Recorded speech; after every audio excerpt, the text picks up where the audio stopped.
हम लोग laser chapter पढ़ रहे हैं और लेजर चैप्टर में आज क्वेश्चन नंबर हम लोग 3 देखेंगे। तो वीडियो को ध्यान से देखिएगा और सब कहीं पूछना है तो आप कमेंट करके पूछ सकते हैं।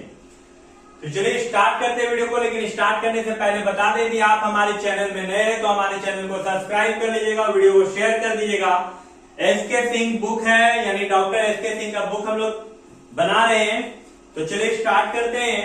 क्वेश्चन नंबर 3 लिख रहा है pass journal entry for the following in prepare cash account. यहां सिर्फ आपको कैश का लेजर बनाना है और कोई भी लेजर नहीं बनाना है। 1 जून 2024, यानी यहाँ 1 जून 2024 को डेट दिया है। 1 जून 2024 को लिख रहा है invested in business as capital, यानी पूंजी से हम लोग बिजनेस स्टार्ट किए हैं। तो यहाँ पर हम लोगों के पास पहले पैसा आएगा, यानी कैश अकाउंट डेबिट, और इसको इन्वेस्ट किया हम लोग बिजनेस में। तो जो इन्वेस्ट करते हैं उसको हम लोग कैपिटल लिखते हैं।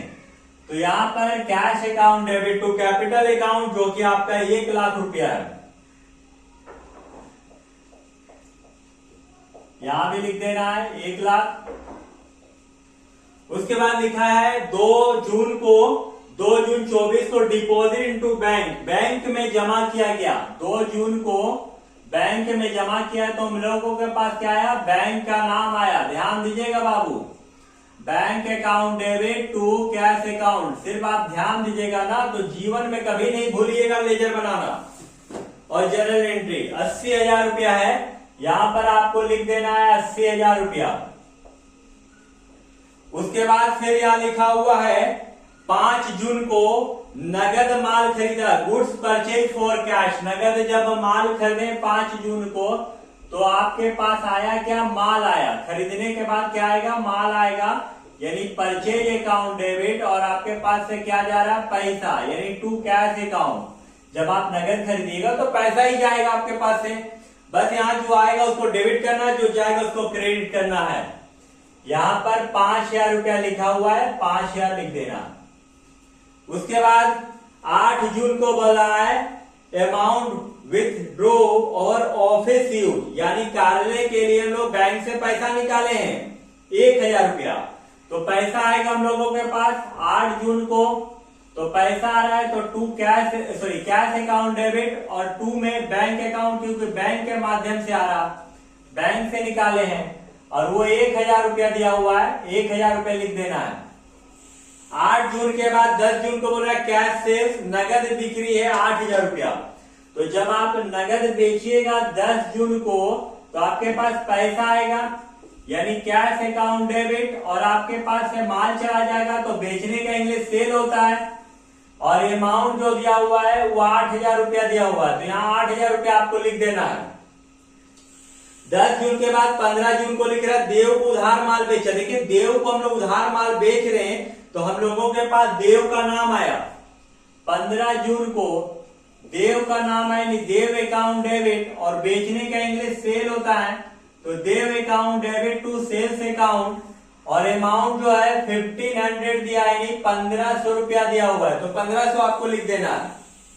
उसके बाद फिर लिख रहा है 20 जून को प्रशांत से उधार माल खरीदा, प्रशांत से उधार माल खरीदा 2500 रुपया का 20 जून को। तो देखिए माल जब आप खरीद रहे हैं तो आपके पास माल आएगा, यानी परचेज, तो purchase account debit to Prashant account,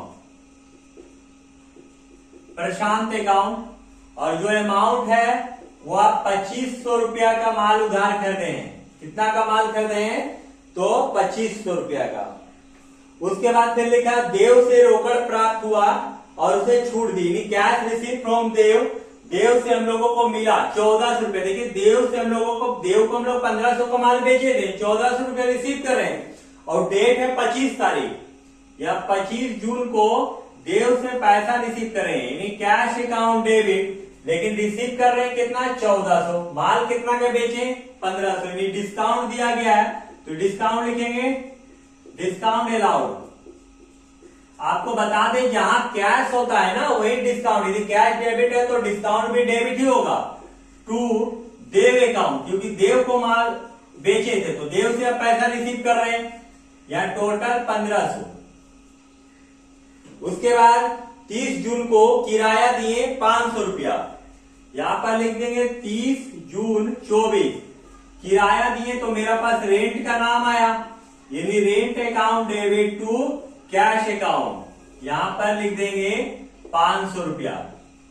अब यहां पर टोटल जर्नल एंट्री कर देंगे। याद रखिएगा आपको जर्नल एंट्री का टोटल कर देना है, यहां पर जो भी आएगा उसको लिख देना है। और इस क्वेश्चन में आपको बोला गया है लेजर बनाने के लिए, लेजर में सिर्फ कैश का लेजर बोला है, तो चलिए हम लोग कैश का लेजर बना के देखते हैं, यानी कैश अकाउंट बना के देखते हैं। बहुत ही मेहनत करके आपका पिताजी फी भेज रहे हैं, तो ध्यान बढ़िया से दीजिएगा ताकि कल दिन आपको कर्ज चुकाने में किसी भी तरह का दिक्कत ना हो। जो आपके पीछे आपका इन्वेस्टमेंट कर रहे हैं आपका पापा और त्याग कर रहे हैं, तो उसका बेनिफिट ले लीजिए कि वो इतना बड़ा त्याग कर रहे हैं, तो यहां से कुछ सीख के जाइए ताकि आप कहीं भी काम आसानी से कर सके और एक अच्छा अर्निंग का रास्ता बना सके। हम लोग कैश का लेजर बना रहे हैं, तो यहां पर कैश हम लोग बंद करेंगे। कैश को जैसे बंद करेंगे तो टू कैपिटल लिखेंगे। आपको पहले ही समझाए थे कि यहां पर टू होता है और यहां पर क्रेडिट साइड में बाय होता है।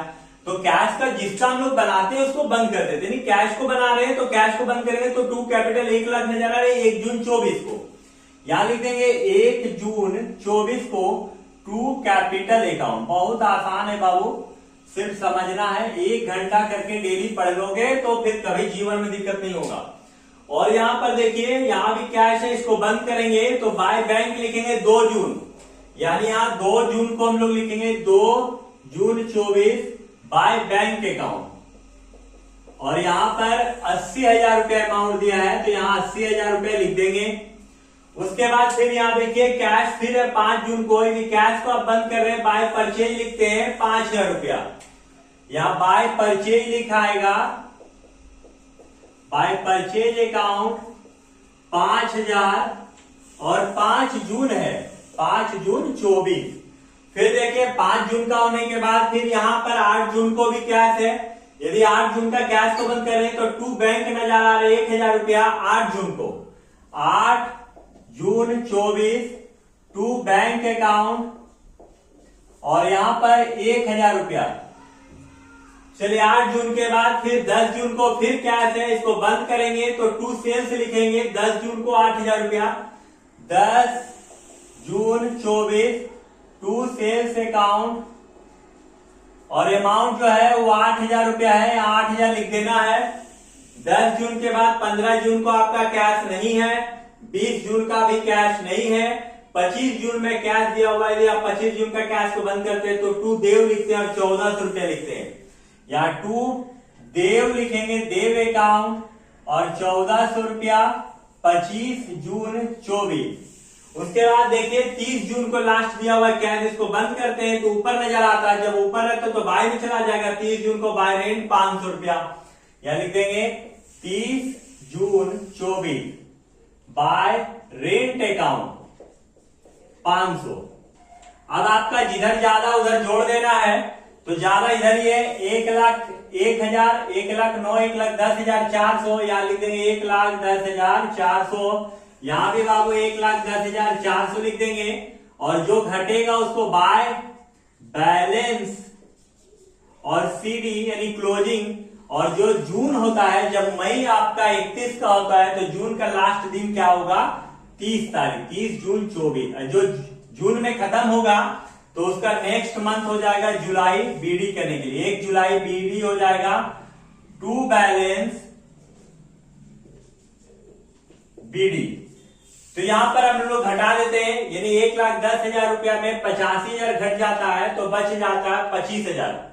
25,000 में 100 घट जाए 24,900 रुपया आपका आंसर होना चाहिए, यानी 24,900 रुपया सीडी से बीडी। चलिए चेक कर ले एक बार 24,900 है कि नहीं। जी हाँ 24,900 आपका आंसर आ गया है। यदि आप हमारे वीडियो से देख रहे हैं और कुछ सीख रहे हैं तो वीडियो को अपने दोस्तों के साथ जरूर शेयर कर दीजिएगा। वीडियो को पूरा देखने के लिए धन्यवाद। अगला क्लास हम लोग क्वेश्चन नंबर 4 देखेंगे।